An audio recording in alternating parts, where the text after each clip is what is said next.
മറ്റുള്ള BJP നേതാക്കൾക്കും ബീഹാറിലുള്ള BJP നേതാക്കൾക്കും ഈ ഇന്ത്യക്കാരെ പിന്നെ ശരിക്കും അറിയാം.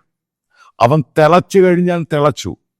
അതായത് നേരത്തെ രാഹുൽ ഗാന്ധി പറഞ്ഞ ഈ വോട്ടിന്റെ ബാലറ്റും അതേപോലെ തന്നെ ഇലക്ട്രോണിക് വോട്ടിംഗ് മെഷീൻ ഞാൻ വിശ്വസിക്കുകയില്ല. കാരണം ഞാനിത് പലയിടത്തും പോയി ഇത് സംഭവം ശരിയല്ല.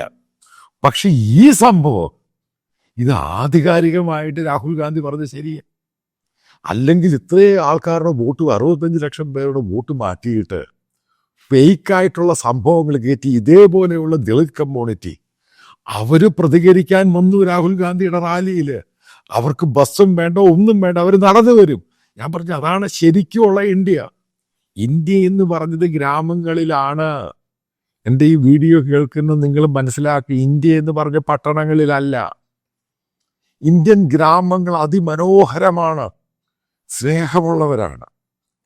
അവരുടെ വോട്ടും കൂടെ അടിച്ചു മാറ്റിയിട്ട് ഈ രീതിയിലോട്ട് പോകുമ്പോൾ അവരൊരു കാരണവശാലും അത് ചെയ്തവനെ വിടത്തില്ല, സത്യമായിട്ടും വിടത്തില്ല. കാരണം ഇന്ത്യക്കാരൻ്റെ പൾസ് ഞാൻ ശരിക്കും പഠിച്ചിട്ടുണ്ട്. ഗ്രാമത്തിൽ അവർക്ക് മോദിയെ വലിയ ഇഷ്ടമായിരുന്നു, BJP വലിയ ഇഷ്ടമായിരുന്നു. കാരണം ഇന്ത്യയെ മുന്നോട്ട് നയിക്കുന്നു, വലിയൊരു മാറ്റം ഇന്ത്യയിൽ ഉണ്ടാകുന്നുണ്ട്. എന്നിട്ട് ഈ 11 വർഷം കഴിയുമ്പോൾ പിടിക്കപ്പെടുവാണ്, അവരുടെ വോട്ട് മാറ്റി.